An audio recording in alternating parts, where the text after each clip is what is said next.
Picture an ordinary evening. You're lying under a blanket, scrolling your phone, everything around you calm and safe. Light is one tap away. That's the evening of a modern human. Now picture another scene. A dark forest. Not a single light for hundreds of kilometers. A person wrapped in animal hide, listening to every rustle. Somewhere in the bushes, a predator is moving. That's also the evening of a human, just tens of thousands of years earlier. Between these two pictures lies almost the entire history of our species. A simple question arises. What did people actually do at night before there was light? No lamps, no screens, no flashlights. Just darkness, and everything hidden inside it. It seems obvious. They slept. But it's far more complicated than that. Here's a fact worth sitting with. A human spends roughly a third of their life asleep. That's an enormous part of existence we almost never think about. We just close our eyes and wake up, treating it as something self-evident. But it wasn't always that simple, and definitely not that straightforward. 99% of human history passed without electricity. That means night wasn't a passive resting period. It was a separate world our ancestors had to survive, think, and act in. A world of danger and fear, but also a world of stories, rituals, and knowledge. How humans dealt with darkness shaped part of who we are today. Our language, our stories, even our own sleep patterns, all of it traces back to those nights by the fire or in a cave. And what we're about to uncover turns out to be a stranger and far more human than you'd expect. We tend to think of night as simply the absence of day, a pause, empty time between sunset and sunrise. But for early humans, night was a full world with its own rules, dangers, and discoveries. In that world, survival strategies were born. In that world, the first stories emerged, passed from mouth to mouth. In that world, people slept in a way very different from what we assume. And what modern medicine now calls insomnia might actually be an ancient, natural rhythm of the body. To understand who we are now, we need to go back there, into the darkness, where not a single artificial light existed, only fire, stars, and human fear of the unknown. That's exactly where the story we're about to tell begins. Before humans learned to control fire, night meant one thing: danger. With sunset, the world changed completely. Landmarks disappeared, visibility vanished, and the ability to spot a threat in advance was gone. And the threats were real. Lions, hyenas, leopards, and saber-toothed cats. All these predators were active specifically at night. Night was their time, their hunting hours. Humans were at a disadvantage here. We don't see in the dark the way cats do. We don't smell as keenly as dogs do. Our ancestors were vulnerable, slower, weaker, far less adapted to darkness than the creatures hunting them. So surviving the night required strategy. The first solution was caves. A cave was essentially the first security system in human history. One entrance meant only one direction needed defending. A wall at your back meant nothing could approach from behind. People sat with their backs to the rock, facing the entrance, to control the single path danger could come through. The second solution was sleeping in groups. Alone, a person is vulnerable. Sooner or later, they fall asleep and lose all awareness. But if a group sleeps together, someone is always stirring, half waking, catching a sound. A group provided not just warmth on cold nights, but a collective alertness that couldn't be fully fooled. This continued for a very long time. For thousands upon thousands of years, humans treated darkness as a constant threat and night as something to simply endure. The turning point came about 400,000 years ago. That's when humans began truly domesticating fire. Not just using accidental wildfires, but deliberately maintaining flame under their control. Fire brought several things at once: warmth that made cold nights survivable, the ability to cook food, making nutrition safer and more calorie-rich. But the most important thing wasn't any of that. The most important thing was a psychological shift. Fire drew a line between light and darkness. Inside the circle of light, safety, visibility, control. Beyond it, the same old darkness. But now it was outside, not everywhere. Predators feared fire and kept their distance. For the first time in a long history, humans could do more than just endure the night in tension. They could relax a little. But fire had a side effect that turned out to be just as important as protection.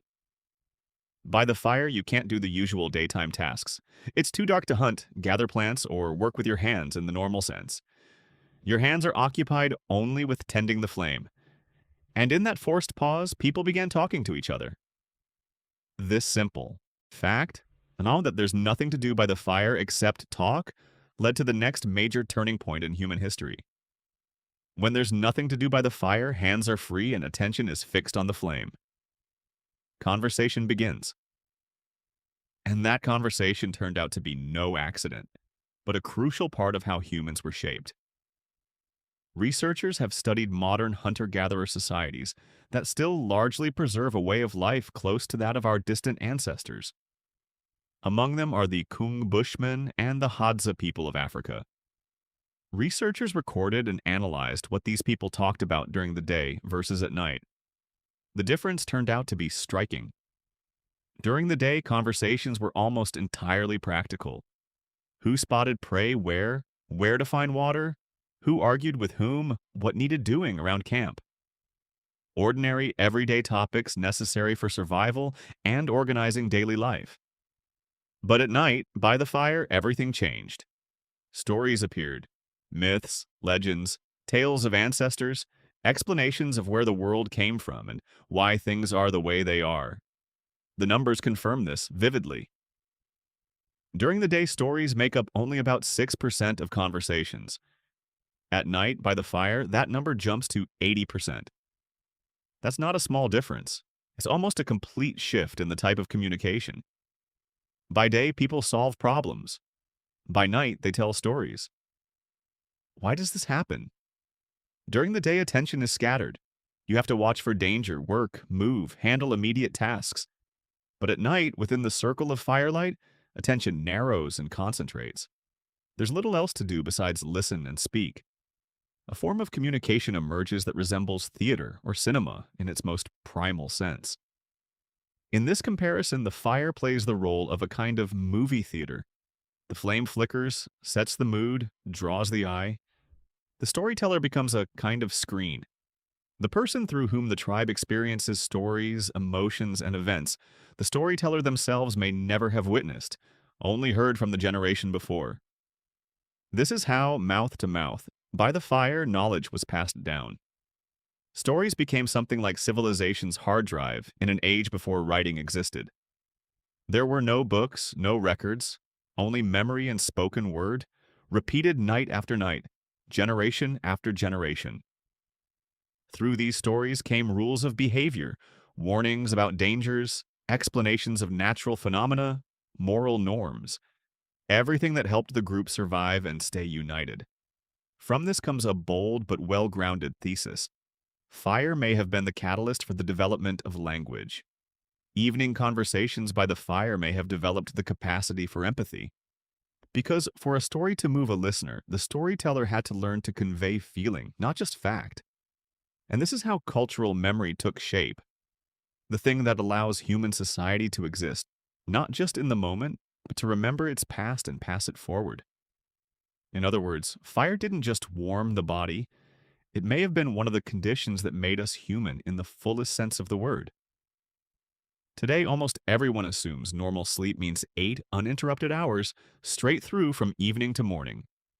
We treat this as the natural standard, and any deviation as a problem or disorder. But looking back through history, it turns out this belief is quite recent.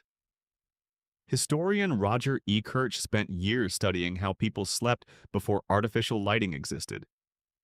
He examined old texts, diaries, court records, letters, and found something unexpected. For a long stretch of history, people didn't sleep in one continuous block, but in 2 parts.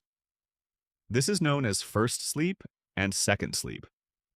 A person would go to bed shortly after dark and sleep for several hours. Then came an hour of wakefulness right in the middle of the night. After that, the person would fall asleep again, until morning in a second sleep. This pattern was so common that traces of it appear across many different sources. References to it show up in Homer, in Roman authors, in medieval texts. Even the Bible contains the phrase, "watch in the night," which it seems refers to exactly this in-between period of wakefulness between the 2 sleep phases.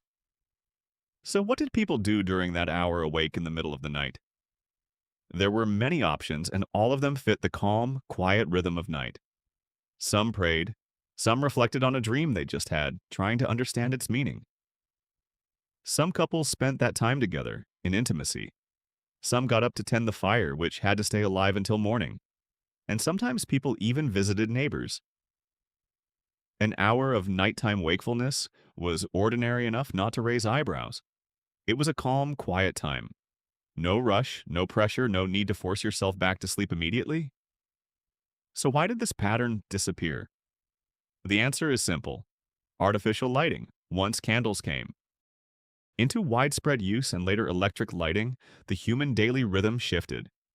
Evenings grew longer, bedtime moved later, and sleep itself gradually compressed into a single, shorter, denser block. Two-phase sleep slowly vanished from everyday life, and with it went the memory that this had ever been normal. And here's something important for anyone who has ever woken in the middle of the night and couldn't fall back asleep right away. If you wake up at 3 in the morning and lie there with your eyes open, that doesn't necessarily mean a sleep disorder or a health problem. It's possible your body is simply following an ancient rhythm that existed in humans for thousands of years before artificial light pushed it aside. This isn't a malfunction. It may be the body's memory of how our ancestors lived long before clocks, lamps, and alarm clocks existed. Let's go back to the very beginning, deep into prehistory, where archaeologists have found remarkable evidence of just how deliberate humans were about sleep. At a site called Border Cave in South Africa, archaeologists found sleeping mats dated to around 200,000 years old.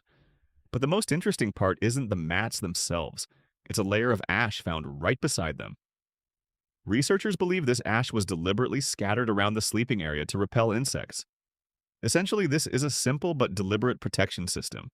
Science before science existed. 200,000 years before us, humans were already thinking about sleep quality and making sure they could rest safely without being bitten. Another important detail is thermoregulation through group sleep. During the Ice Age, cold was just as dangerous as predators. Sleeping in a large group allowed body heat to be shared collectively, which literally saved lives on the harshest nights. Within the group, there was also an interesting feature: varying depths of sleep among different people. Some slept deeply, others more lightly. This functioned almost like natural night watchmen. At any given moment, someone in the group was on the edge of wakefulness and could notice danger. Nature seemed to distribute roles within the sleeping group on its own. But night wasn't only a time of threat and survival for humans.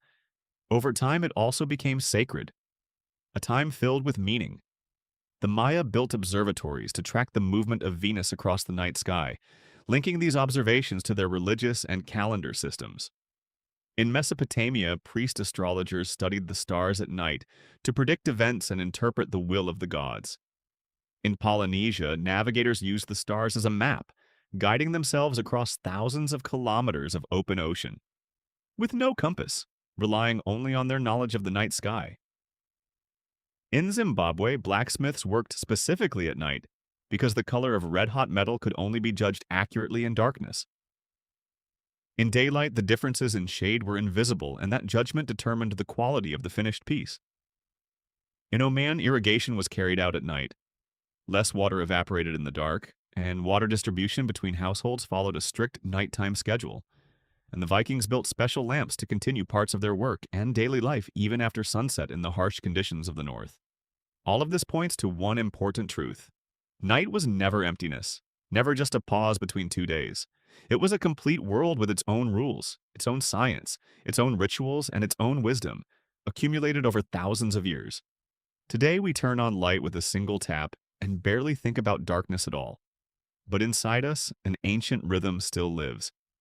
The same one that once made people wake in the middle of the night, listen to the silence, and feel connected to something larger. So the next time you wake up at 3 in the morning, don't be quick to call it a problem. Maybe in that moment, you're simply touching, for an instant, the same rhythm your distant ancestors felt. By the fire under the open sky in a world where night wasn't an enemy but part of life.